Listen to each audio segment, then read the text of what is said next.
नमस्कार दोस्तों। अगर आपको भी मुंबई और बेंगलुरु के बीच खेला गया आईपीएल का 20वां मुकाबला पसंद आया हो तो इस वीडियो को दिल से एक लाइक जरूर करें।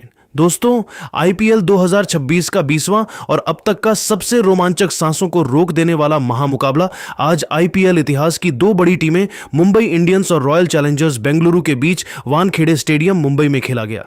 ऐसे में मुकाबले की शुरुआत हुई मुंबई के टॉस जीतने को लेकर। जी हां, आज के इस रोंगटे खड़े कर देने वाले महामुकाबले में कप्तान हार्दिक पांड्या ने टॉस जीता और पहले गेंदबाजी करने का फैसला किया और विपक्षी टीम बेंगलुरु को बल्लेबाजी के लिए आमंत्रित किया था। फिर मुकाबला शुरू हुआ।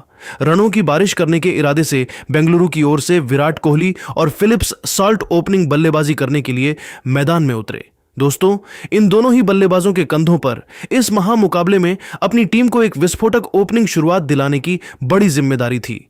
और दोस्तों, ऐसा ही कुछ बेंगलुरु के ओपनिंग बल्लेबाजों के द्वारा देखने को भी मिला। जी हां, मुंबई की ओर से पहला ओवर लेकर आए ट्रेंट बोल्ट का आते ही स्ट्राइक पर मौजूद किंग विराट कोहली ने समाचार लिया और ओवर की दूसरी गेंद पर कलाइयों का इस्तेमाल करते हुए ऑफ साइड की ओर एक आसमानी छक्का जड़ते हुए धमाकेदार तरीके से अपनी पारी का आगाज कर डाला। बता दूं, विराट कोहली का यह छक्का इतना खतरनाक था कि जिसे देख रोहित शर्मा भी हक्के बक्के रह गए। वहीं दोस्तों, किंग विराट कोहली की ओर से छक्का आने के बाद ओवर की 5वीं गेंद पर उनका साथ निभा रहे फिल सॉल्ट ने भी अपने मैदान में होने का सबूत पेश किया और क्रीज से पीछे हटकर दो फील्डरों के बीच गैप निकालते हुए जोरदार चौका लगा दिया। राजीव गांधी अंतर्राष्ट्रीय स्टेडियम की उस ऐतिहासिक और बिजली जैसी चमक वाली शाम को जब सनराइजर्स हैदराबाद की पारी का आगाज हुआ तो किसी ने सपने में भी नहीं सोचा था कि खेल की पहली ही गेंद पर ऐसा ड्रामा देखने को मिलेगा।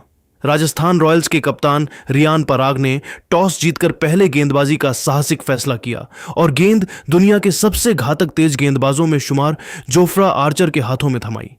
आर्चर ने अपनी पहली ही गेंद पर वह करिश्मा कर दिखाया जिसने पूरे हैदराबाद को सन्न कर दिया।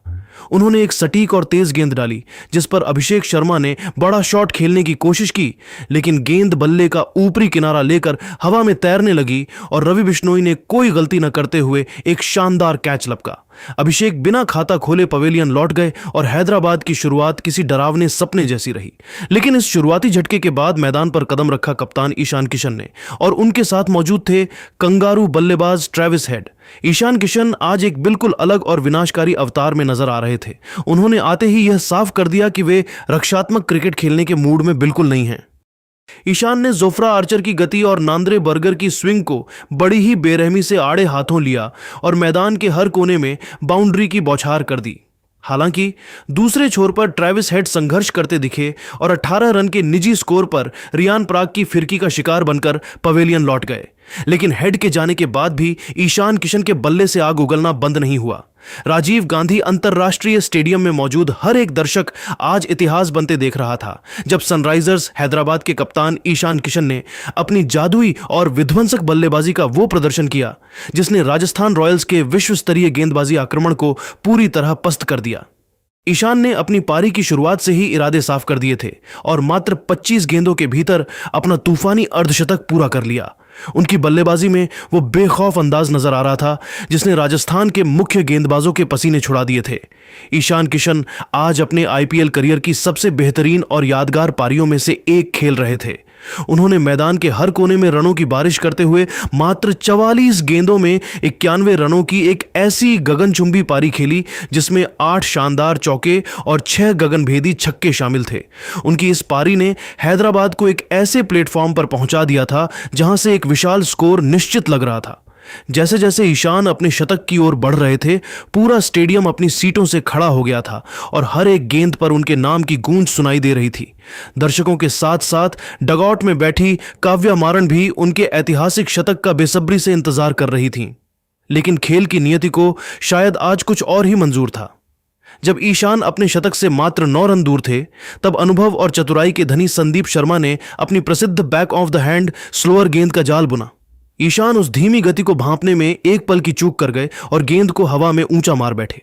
गेंद सीधे संदीप शर्मा के हाथों में समा गई और इसी के साथ एक महान पारी का अंत हुआ। ईशान का पवेलियन लौटना किसी सदमे से कम नहीं था, लेकिन उन्होंने अपना काम बखूबी कर दिया था। ईशान के आउट होने के बाद सिक्सर किंग के नाम से मशहूर हेनरिक क्लासेन ने मोर्चा संभाला। क्लासेन ने अपनी आक्रामक शैली को बरकरार रखते हुए 40 रनों का अत्यंत महत्वपूर्ण योगदान दिया, जिससे रनों की गति में कोई गिरावट नहीं आई।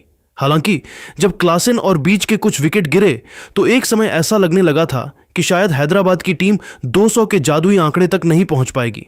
लेकिन यहीं से दो युवा सितारों नीतीश कुमार रेड्डी और सलिल अरोड़ा ने अपनी पावर हिटिंग का ऐसा बेजोड़ नमूना पेश किया कि राजस्थान के गेंदबाज असहाय नजर आने लगे। नीतीश रेड्डी ने मात्र 13 गेंदों में 28 रनों की एक छोटी लेकिन मैच का रुख पलटने वाली प्रभावशाली पारी खेली। उन्होंने राजस्थान के तेज गेंदबाजों को निशाना बनाया और लगातार बाउंड्री बटोरकर दबाव को पूरी तरह से विपक्षी टीम पर स्थानांतरित कर दिया। वहीं दूसरी ओर सलिल अरोड़ा ने भी अपनी काबिलियत का लोहा मनवाते हुए मात्र 13 गेंदों में 24 रनों की धुआंधार पारी खेली। इन दोनों युवाओं की निडर बल्लेबाजी का ही नतीजा था कि सनराइजर्स हैदराबाद का स्कोर निर्धारित 20 ओवरों में 216/6 के एक विशाल, अभेद्य और हिमालयी स्तर तक पहुंच गया। अंतिम ओवरों की उस प्रलयकारी बल्लेबाजी ने स्टेडियम का माहौल पूरी तरह से बदल दिया था। हैदराबाद ने अब राजस्थान रॉयल्स के सामने एक ऐसी पहाड़ जैसी चुनौती खड़ी कर दी थी जिसे पार करना किसी भी विश्व स्तरीय टीम के लिए एक बहुत बड़ी अग्नि परीक्षा होने वाली थी। 217 रनों का यह लक्ष्य राजस्थान के लिए मानसिक और तकनीकी रूप से एक बहुत बड़ी बाधा बन चुका था। राजीव गांधी अंतरराष्ट्रीय स्टेडियम में जब राजस्थान रॉयल्स की टीम 217 रनों के विशाल और पहाड़ जैसे लक्ष्य का पीछा करने उतरी तो किसी ने कल्पना भी नहीं की थी कि मैच के पहले ही ओवर में आईपीएल इतिहास का सबसे विनाशकारी मंजर देखने को मिलेगा। सनराइजर्स हैदराबाद की ओर से अपना पहला मैच खेल रहे युवा तेज गेंदबाज प्रफुल्ल हिंगे ने गेंद थामते ही वो करिश्मा कर दिखाया जिसने पूरे क्रिकेट जगत को हिलाकर रख दिया। प्रफुल्ल ने अपने डेब्यू ओवर की दूसरी ही गेंद पर बेबी सेंसेशन वैभव सूर्यवंशी शून्य को अपनी गति और उछाल से चकमा दिया। गेंद बल्ले का किनारा लेकर सीधे विकेटकीपर सलिल अरोड़ा के दस्तानों में समा गई। राजीव गांधी अंतरराष्ट्रीय स्टेडियम में मौजूद हजारों दर्शक अभी अपनी सीटों पर ठीक से बैठे भी नहीं थे कि राजस्थान रॉयल्स के लिए तबाही का मंजर शुरू हो गया। अपनी टीम को इस सदमे से उबारने के लिए ध्रुव जुरेल क्रीज पर आए थे, लेकिन प्रफुल्ल हिंगे आज किसी अलग ही मिशन पर थे। उन्होंने अपने ओवर की चौथी गेंद एक ऐसी सटीक, बिजली की गति वाली और आग उगलती हुई इन स्विंगर डाली कि जुरेल के पास उसका कोई जवाब नहीं था। गेंद हवा में लहराती हुई अंदर आई और जुरेल के बल्ले और पैड के बीच के फासले को चीरते हुए सीधे मिडिल स्टंप पर जा लगी। जुरेल बिना खाता खोले क्लीन बोल्ड हो गए और उनके स्टंप्स को बिखरते देख पूरा स्टेडियम शोर के ज्वालामुखी में तब्दील हो गया। लेकिन दोस्तों, प्रफुल्ल हिंगे का कहर यहीं नहीं थमा। उनका असली प्रलय तो अभी बाकी था। इसी ऐतिहासिक ओवर की आखिरी गेंद पर उन्होंने अपनी गेंदबाजी के जाल में दक्षिण अफ्रीकी बल्लेबाज लुआन ड्रे प्रिटोरियस को ऐसा फंसाया कि वे पूरी तरह विवश नजर आए। प्रफुल्ल की गेंद की अतिरिक्त गति और उछाल को प्रिटोरियस भांप नहीं पाए और गेंद उनके बल्ले का बाहरी किनारा लेकर सीधे बाउंड्री के पास तैनात नीतीश रेड्डी के सुरक्षित हाथों में चली गई। मात्र एक ही ओवर में 3 बड़े विकेट चटकाकर प्रफुल्ल ने राजस्थान रॉयल्स की बल्लेबाजी की कमर पूरी तरह से तोड़ दी थी। स्कोरबोर्ड पर मात्र 1 रन पर 3 विकेट का वो खौफनाक और अविश्वसनीय नजारा दिख रहा था, जिसकी कल्पना राजस्थान के कट्टर समर्थकों ने भी नहीं की होगी। राजस्थान की मुसीबतें अभी कम होने का नाम नहीं ले रही थीं। अगले ही ओवर में दूसरे छोर से आक्रमण पर आए युवा सनसनी साकिब हुसैन ने हैदराबाद की पकड़ को और भी ज्यादा फौलादी बना दिया। साकिब ने अपनी चतुराई का परिचय देते हुए राजस्थान के सबसे भरोसेमंद और इन फॉर्म सलामी बल्लेबाज यशस्वी जायसवाल को एक सटीक शॉर्ट पिच गेंद पर चकमा दिया। जायसवाल गेंद की लंबाई को पढ़ने में गलती कर बैठे और पुल शॉट खेलने के प्रयास में अपना विकेट गंवा बैठे। जायसवाल का मात्र 1 रन पर आउट होना राजस्थान के लिए किसी बड़ी आपदा से कम नहीं था, क्योंकि वे ही इस विशाल लक्ष्य का पीछा करने के लिए टीम की मुख्य उम्मीद थे।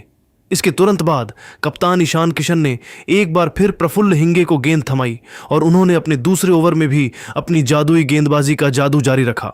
इस बार उनके निशाने पर थे राजस्थान के कप्तान रियान पराग। प्रफुल्ल ने गेंद को थोड़ा बाहर की ओर निकाला, जिस पर पराग ने एक रक्षात्मक शॉट खेलने की कोशिश की, लेकिन गेंद बल्ले का किनारा लेकर पहली स्लिप में खड़े अभिषेक शर्मा के पास गई, जिन्होंने डाइव लगाकर एक शानदार कैच लपका। देखते ही देखते मात्र 11 रनों के मामूली स्कोर पर राजस्थान के 5 प्रमुख और दिग्गज बल्लेबाज पवेलियन की शोभा बढ़ा रहे थे। राजस्थान का ऊपरी क्रम ताश के पत्तों की तरह बिखर चुका था और मैदान पर सन्नाटा ऐसा था कि सुई गिरने की आवाज भी सुनाई दे जाए। हैदराबाद के प्रशंसक पागलों की तरह झूम रहे थे, क्योंकि उन्हें लग रहा था कि वे आईपीएल इतिहास की सबसे बड़ी और ऐतिहासिक जीत के गवाह बनने जा रहे हैं। जब राजस्थान रॉयल्स का शीर्ष क्रम मात्र 11 रनों पर ताश के पत्तों की तरह बिखर गया, तब मैदान पर एक ऐसा सन्नाटा छा गया था जिसे केवल हैदराबाद के समर्थकों का शोर ही तोड़ पा रहा था। लेकिन इसी घोर संकट की घड़ी में अनुभवी रविंद्र जडेजा और दक्षिण अफ्रीकी पावर हिटर डोनोवन फरेरा ने मोर्चा संभाला। इन दोनों के कंधों पर न केवल पारी को संभालने की, बल्कि राजस्थान की साख बचाने की भी भारी जिम्मेदारी थी। फरेरा ने क्रीज पर आते ही यह साफ कर दिया कि वे हार मानने वालों में से नहीं हैं। उन्होंने रक्षात्मक होने के बजाय एक निडर जवाबी हमला, काउंटर अटैक शुरू किया और मैदान के चारों ओर छक्कों की मूसलाधार बारिश कर दी, जिसने सनराइजर्स के गेंदबाजों के माथे पर चिंता की लकीरें खींच दी। इस जवाबी हमले का सबसे भयानक मंजर तब देखने को मिला जब युवा गेंदबाज हर्ष दुबे अपना ओवर लेकर आए। फरेरा ने उनकी एक गेंद को इतनी प्रचंड शक्ति के साथ हिट किया कि वह 102 मीटर लंबा एक राक्षसी छक्का बनकर सीधे स्टेडियम की छत के पास जाकर गिरी। यह उस रात का सबसे लंबा छक्का था, जिसे देख हैदराबाद का डगआउट भी दंग रह गया। फरेरा की बल्लेबाजी में वो कैरेबियाई अंदाज झलक रहा था, जहां हर गेंद बाउंड्री के बाहर जाने के लिए ही बनी थी। उन्होंने अपनी इस आतिशी बल्लेबाजी को जारी रखते हुए मात्र 33 गेंदों में अपना शानदार अर्धशतक पूरा किया और राजस्थान की उम्मीदों में फिर से जान फूंक दी। 12 ओवरों के बाद राजस्थान का स्कोर 97/5 पहुंच चुका था और मैच एक ऐसे रोमांचक मोड़ पर आ खड़ा हुआ था जहां से कुछ भी मुमकिन लग रहा था। हालांकि जब ऐसा लग रहा था कि डोनोवन फरेरा मैच को हैदराबाद की मुट्ठी से छीन ले जाएंगे, तभी डेब्यूटेंट साकिब हुसैन ने अपनी गेंदबाजी का करिश्मा दिखाया। साकिब ने अपनी एक जादुई और चतुर धीमी गेंद स्लोअर बॉल डाली, जिसे फरेरा पूरी तरह से पढ़ने में चूक गए और गेंद सीधे उनके स्टंप्स को उड़ा ले गई। फरेरा 69 रनों की एक अविश्वसनीय पारी खेलकर आउट हुए और उनके जाते ही स्टेडियम में SRH का शोर फिर से गूंज उठा। दूसरे छोर पर रविंद्र जडेजा ने अपनी जुझारू प्रवृत्ति का परिचय देते हुए 45 रनों की एक अत्यंत महत्वपूर्ण और संघर्षपूर्ण पारी खेली। वे अकेले ही लड़ रहे थे, लेकिन अंततः ईशान मलिंगा की एक सटीक गेंद उनके बल्ले का किनारा लेकर विकेटकीपर सलिल अरोड़ा के दस्तानों में समा गई। जडेजा के आउट होते ही राजस्थान रॉयल्स की रही सही उम्मीदें भी पूरी तरह खत्म हो गईं और मैच पूरी तरह से हैदराबाद की झोली में चला गया। जब राजस्थान रॉयल्स के बड़े बड़े दिग्गज पवेलियन की शोभा बढ़ा रहे थे और हार की आहट साफ सुनाई देने लगी थी, तब निचले क्रम में बल्लेबाजी करने आए तुषार देशपांडे ने मैदान पर उतरते ही अपनी आक्रामक बल्लेबाजी से दर्शकों का भरपूर मनोरंजन किया। देशपांडे ने हार मानने के बजाय संघर्ष का रास्ता चुना और मात्र 11 गेंदों में 25 रनों की एक छोटी लेकिन अत्यंत विस्फोटक पारी खेली। उनकी इस पारी का मुख्य आकर्षण उनके द्वारा जड़े गए 3 गगनचुंबी छक्के थे, जिन्होंने एक पल के लिए हैदराबाद के गेंदबाजों को भी सोचने पर मजबूर कर दिया। हालांकि देशपांडे की यह साहसी कोशिश राजस्थान को जीत दिलाने के लिए पूरी तरह से नाकाफी साबित हुई, क्योंकि लक्ष्य का पहाड़ बहुत ऊंचा हो चुका था और दूसरे छोर से विकेटों का गिरना बदस्तूर जारी था। सनराइजर्स हैदराबाद की इस शानदार जीत के असली नायक उनके 2 युवा डेब्यूटेंट गेंदबाज रहे, जिन्होंने आईपीएल के मंच पर अपनी ऐसी धाक जमाई जिसे वर्षों तक याद रखा जाएगा। युवा सनसनी साकिब हुसैन ने अपने करियर के पहले ही मैच में जादुई गेंदबाजी का प्रदर्शन करते हुए 4/24 के अविश्वसनीय आंकड़े दर्ज किए। साकिब की सटीक लाइन लेंथ और चतुर धीमी गेंदों ने राजस्थान के मध्यक्रम को पूरी तरह पस्त कर दिया। वहीं दूसरी ओर प्रफुल्ल हिंगे ने भी अपने पहले ही मैच में आग उगलती गेंदबाजी की और 4/34 लेकर राजस्थान के शीर्ष क्रम को तहस नहस कर दिया। इन दोनों युवाओं ने मिलकर राजस्थान के उस बल्लेबाजी क्रम की धज्जियां उड़ा दी जिसे टूर्नामेंट का सबसे मजबूत क्रम माना जा रहा था। पारी के अंतिम क्षणों में जब तुषार देशपांडे तेजी से रन बटोर रहे थे, तब कप्तान ईशान किशन ने गेंद अनुभवी ईशान मलिंगा के हाथों में थमाई। मलिंगा ने अपनी सटीक रणनीति का इस्तेमाल करते हुए देशपांडे को चकमा दिया और उन्हें आउट कर राजस्थान रॉयल्स की पारी को 159 रनों के स्कोर पर पूरी तरह समेट दिया। इसी के साथ सनराइजर्स हैदराबाद ने इस हाई वोल्टेज और एक तरफा मुकाबले को 57 रनों के विशाल अंतर से अपने नाम कर लिया। इस बड़ी जीत के साथ ही हैदराबाद ने आईपीएल 2026 की अंक तालिका में अपनी स्थिति को और भी अधिक मजबूत और अभेद्य बना लिया है। ये मैच क्रिकेट इतिहास में प्रफुल्ल हिंगे और साकिब हुसैन जैसे युवा सितारों के उदय का गवाह बना, जिन्होंने अपने पदार्पण मैच में ही विश्व क्रिकेट के बड़े बड़े दिग्गजों को धूल चटा दी। स्टेडियम में मौजूद सनराइजर्स की मालकिन काव्या मारन की खुशी का आज कोई ठिकाना नहीं था। वे हर विकेट पर झूमती और अपने इन युवा सितारों का उत्साहवर्धन करती नजर आईं। पूरा हैदराबाद आज अपने इन नए नायकों के प्रदर्शन पर गर्व महसूस कर रहा है। राजीव गांधी अंतर्राष्ट्रीय स्टेडियम की यह रात केवल एक जीत की नहीं, बल्कि आईपीएल के आकाश में दो नए चमकते सितारों के जन्म की रात के रूप में याद रखी जाएगी।